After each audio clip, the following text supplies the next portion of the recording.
Hello.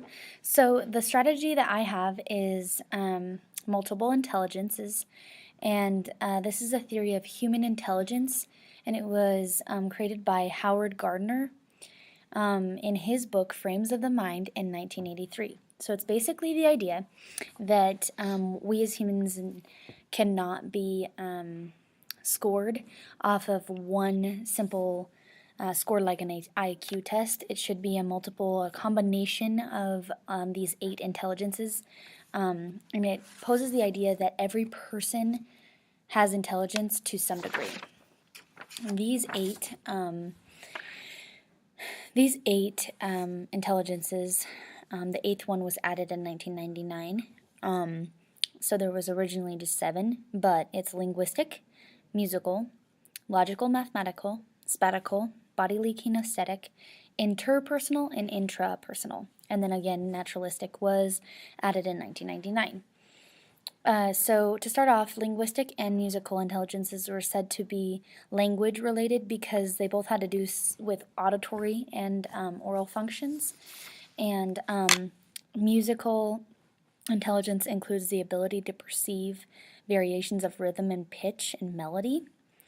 And then on to the personal related intelligences, which is going to be your interpersonal and intrapersonal.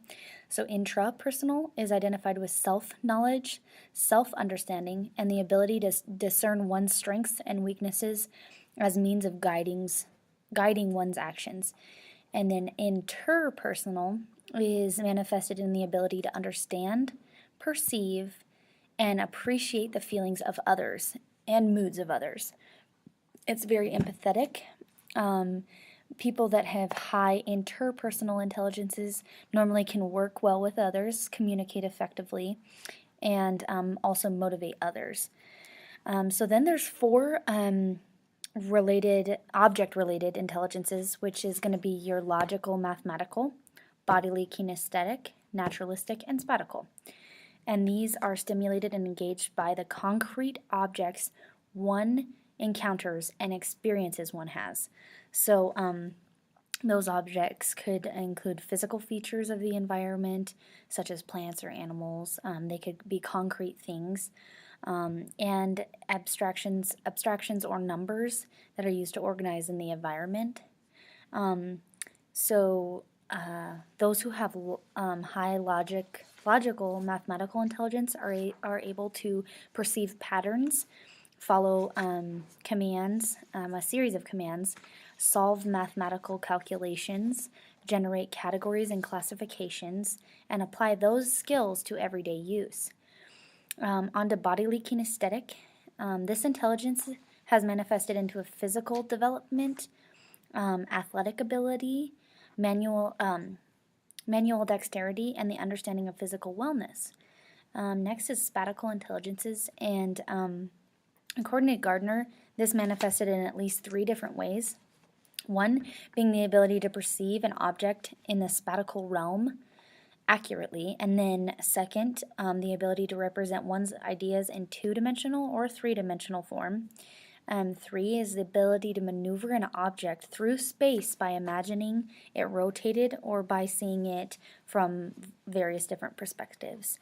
So people with high spatial intelligences will be highly visual, and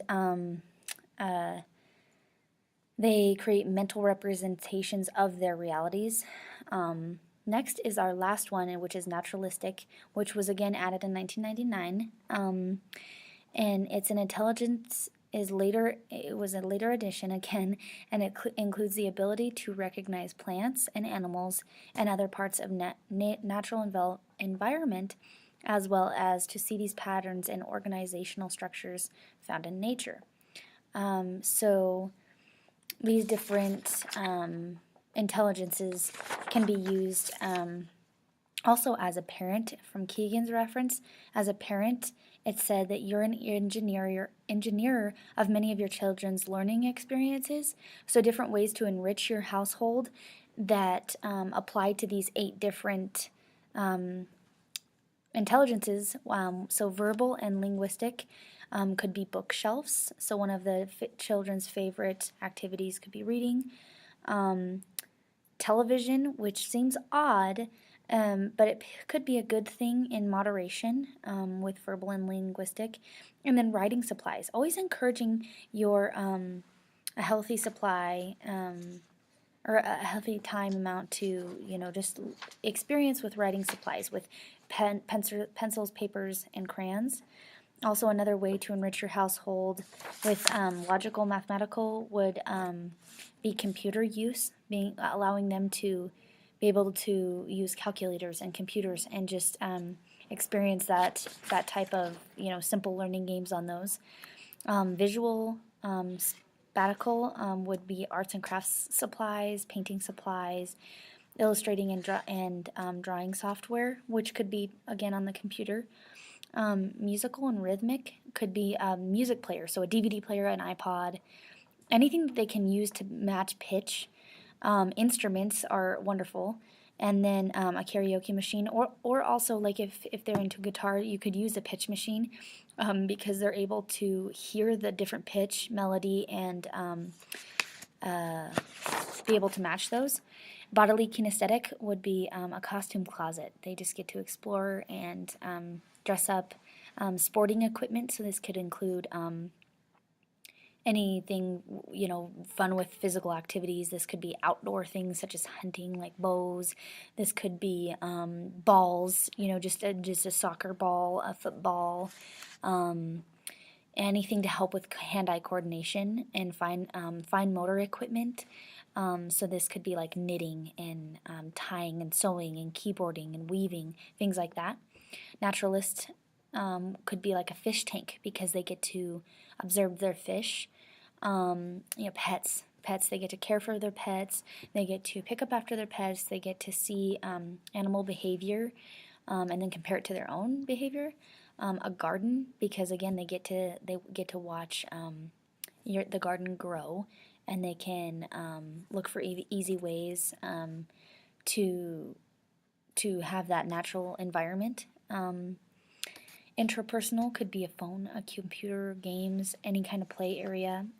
Interpersonal, that was interpersonal, and then intrapersonal would be a quiet area, a hobby station where they get to do their hobby in this little area and nothing is interrupting them. A little small desk space. And so those are some of the things that you can do in your household, as Keegan mentioned. And then ways to use these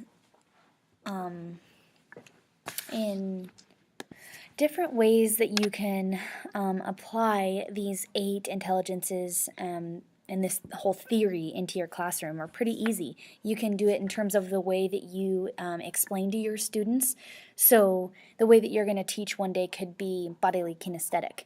You could go outside and try and use nature. You can use, I remember using in one of my practicum classes, having the students go outside and try and find different rectangles. And they found them on houses. They found them on different buildings. They found them on anything that they wanted to outside. You could also do it logical and mathematical in terms of a lot of calculations. You could use different online programs so they can experience using that different mathematical thinking. You could also do a musical. You could allow students to be able to be creative in that sense and be able to write a song about what they're learning. This could all be incorporated into as exit slips. So they present how they learned it to you. You could present the information the exact same way every single day, and how they interpret the information. They get to tell you, and they might not be able to sit here and tell you what they learned. They might want to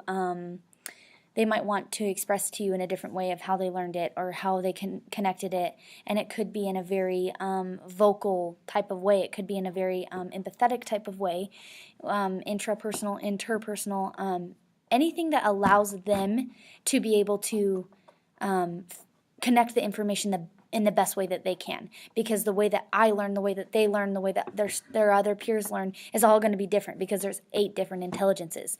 So we cannot expect them to reciprocate the information that you tell them or try to teach them in the same way, because that would be going on my strength or how I'm teaching or how I learn, not on their strengths. It would be going maybe on more of their weaknesses. It could be a strength, it could be a weakness.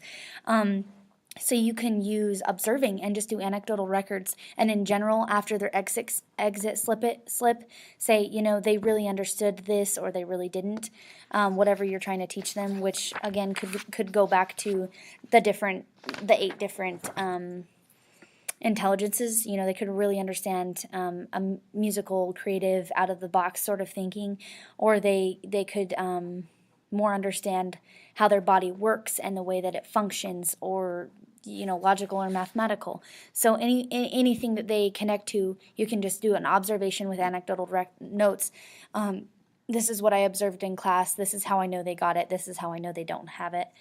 You could also do a checklist. You could do that checklist for an individual person or or the class in general. So you could just have a name and say, yes, they understood this, no, they didn't. Or you could go into a long, big checklist of each student, depending on the topic, depending on how much you need to know and how much you need to have observed from them, or information from them, or grades. Also rubrics, I think. Using rubrics are wonderful. You need to tell your students about the rubric, what's on the rubric, and what is to be expected of them before the assignment. But this could be a really good way of formatively assessing students. You could have them, do a project, and it could be in their own way. They could express the knowledge that they know in whatever way is best to them, and then you grade it off of a rubric. So no matter what the information, no matter how it's presented, no matter how they connected it, it's all off the rubric, and you get to score that that rubric from their work to them, or comparison from work to other work, however you choose to do that. But either way, the students, you get to see what the students know, but you get to see what they know in their strengths, and you get to find out what type of these intelligences works best for them, because in the end, our end goal is to be able to teach to our students, and no matter how many of them, no matter how many different intelligences you have to teach to their strengths so that they get it easier and that things aren't such a struggle. So I think in the best way that you can, teaching these 8 intelligences makes sense to me personally, in my opinion, because I agree with Gardner.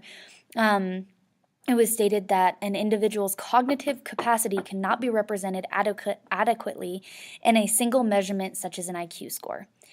It says, because each person manifests varying levels of separate intelligences, a unique cognitive profile would be a better representation of the individual's strengths and weaknesses, according to this theory, which I completely agree, and I feel like it would be pretty easy to example into your classroom.